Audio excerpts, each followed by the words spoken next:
Hello quilty friends and welcome back to my channel. My name's Rachel and I make videos about quilting and my creative life.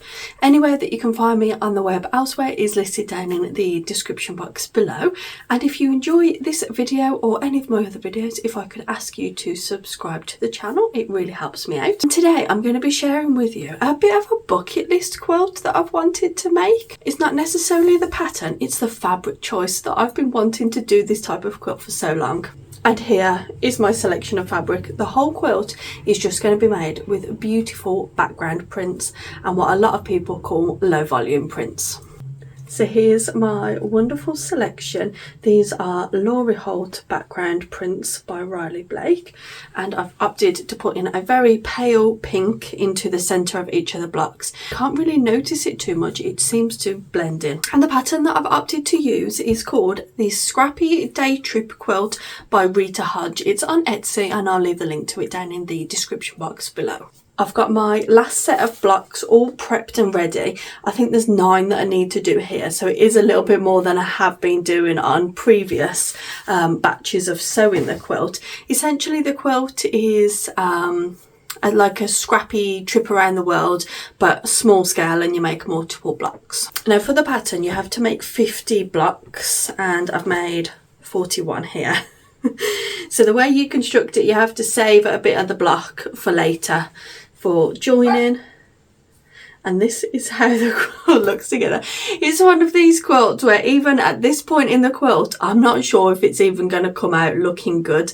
It's very much you've got to trust the process, but holding up to the camera then I was scared that it's not going to look good. There's not many of these type of quilts online. I've tried to look just general low volume quilts, and I just thought, you know what, I'm just going to do it. It's something that's been in my mind that I've wanted to make a quilt like this for so long. So yeah, I'll show you a few more of the blocks, but I guess you're going to have to wait till the end of the video to see if it actually comes out any good. Hopefully it's not just going to look like a white quilt. It is a very bright day today, so maybe they're not picking up. Maybe I'm just kidding myself, who knows. So you can't even tell that there's that pink in the middle. It just all blends in, doesn't it? But I can't go back now. I've got a big stack. I've cut all the fabric. I've sewn it together. Spent weeks doing these. So I'm going to get started and crack on with these last set of 9. Now I'm scared. But hopefully I'll be able to get those done, and I'll start joining at least a few rows today, and maybe when I've got a few rows done. But it is going to be one of those quilts where it looks plain, you know, it is what it is. I've got a few more other ideas for other low volume quilts with some pops of colour just splattered in there, just a few very, very small pops of colour. So I might make those. I shan't totally wash this idea off if it doesn't work out, but if it does work out, I'm just going to run with it. And I do have a whole box of leftover bits that I've cut, strips that are left over. I think I will need some of these for like the edging pieces and the setting pieces of the quilt, so that's perfect. I've got a background that's also a low volume. It's just a white with a red hexagon all over it, so I've got that. And then the binding, I'm just going to do plain white. I know that's not going to be the most practical binding, but it's not a practical quilt, is it? It is going to be a quilt that gets dirty quick, and the binding, it will just be what it will be. So let's get sewing and stick with me to the end of the video to see if it turns out. So I always get loads of questions about these design boards, and they're a concept by Laurie Holt. She does manufacture them, but she also gives tutorials on how to make them.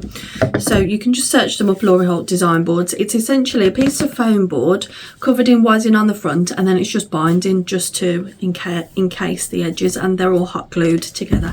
They're brilliant. I think I need to make some more.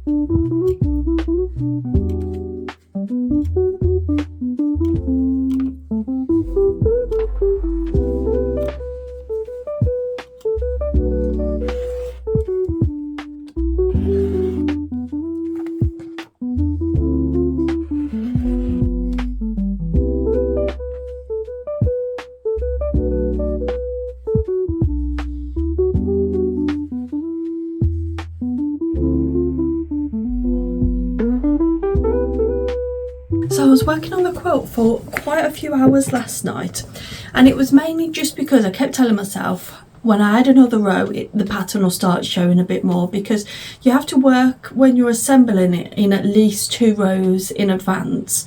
So I needed to get at least 3 rows before it started to come together, and I think I've done 5 rows and there's 11 in total, so just under halfway, and the pattern has started to come together and show a little bit. What do you think? It's definitely a quilt where you need to trust the process, I hope, if it comes out. Yeah, I think it's starting to show the pattern that I wanted, but like I said, it's quite a few rows until you can start to see them, and you still end up with these, so that disrupts the pattern almost. So I'm gonna keep going today. My aim is by the end of today to have the quilt top assembled, and it would look very nice hand quilted, wouldn't it? But I think I'm just going to go for white thread on the machine and just do machine stitching, maybe a diagonal line. When I have this down on the floor, because the carpet's obviously darker, you can see all the seam allowances, you can't see the colours of the fabric very much, so having it down on the floor doesn't help. But when I put it on my bed yesterday, because I've got light bed linen on there, you could see it. So I'm going to have faith, I'm going to persist, and it's probably going to look better when I've got the back in and the wadding in there so that you can't see those seams. So yeah, let's get working on it.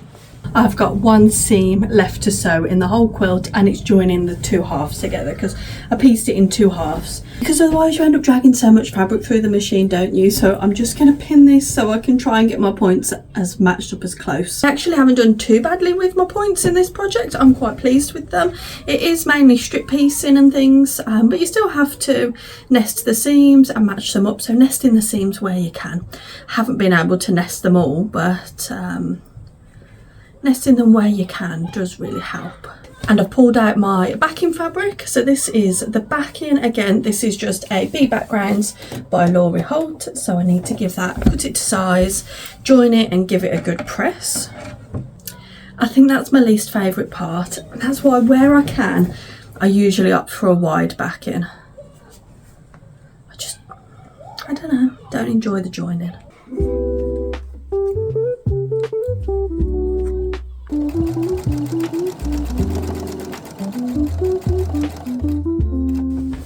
I'm going to give you a sneak peek then before I go and iron it. It looks like a white quilt. Like I say, I think with the backing and a bit of, I think I'm still holding out hope till the very final stages, and then we'll decide if the quilt is a disaster. Well, hello quilty friends, it is a few days later. I've basted the quilt now and I feel much better about it. You can see the colours a lot better now that essentially there's no background coming through the fabric. As soon as I basted it and I took a photo on the ground, I was like, yeah, that looks brilliant.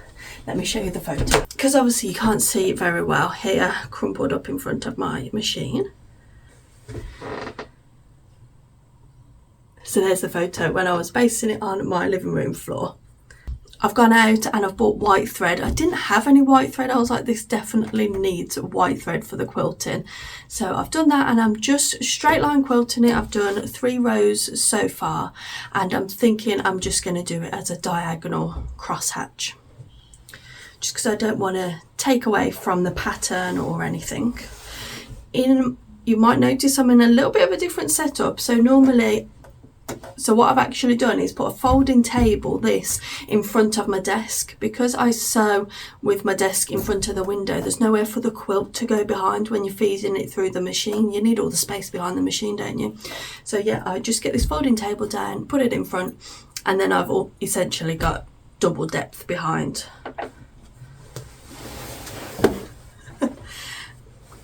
And there's a lot of this quilt. It needs to go over my shoulder.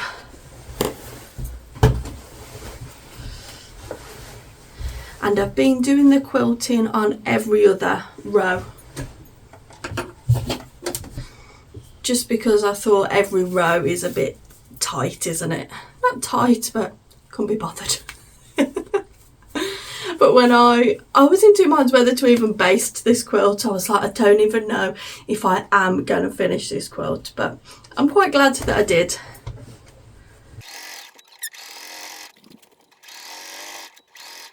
I'm not doing too well with keeping my lines straight. I think it's because there's so much weight to the quilt, it's pulling in all different directions.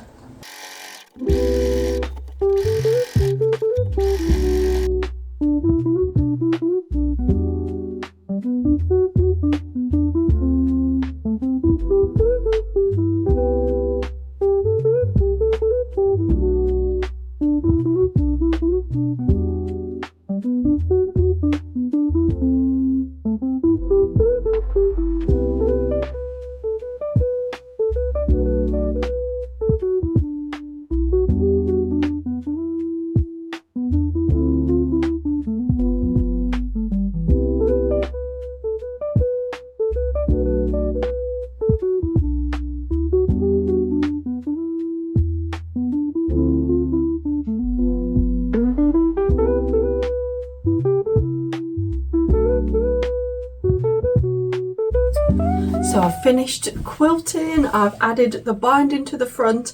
I'm just going to trim it down and hand stitch it over the next 2 or 3 nights to the back of the quilt. And I am so glad that I persevered with this one and stuck to the ideas that I had. And I know that white binding is not the most practical. I am a big fan of a contrast binding. I think that looks brilliant on a quilt, but there's nothing that's got contrast in this quilt. And it probably is going to be one of those impractical quilts. It's just white front and back. Nice for a spare bed. And I like that I've used a background fabric essentially on the back of the quilt, because all this that I'm trimming off now, this is going to be great for all of my scrap projects where I use different backgrounds and things. Because you don't always get to use those long and thin bits that you're cutting off your backing, do you? I have the best of intentions, but don't always use them. They sit in my scrap pile.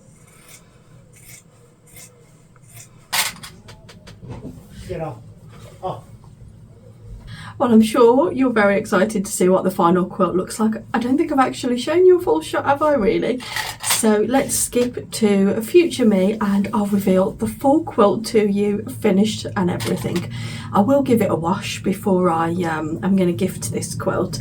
So I'm excited to see how much it shrinks up. So if I manage to get it washed as well, I'll show you some after photos of the washing.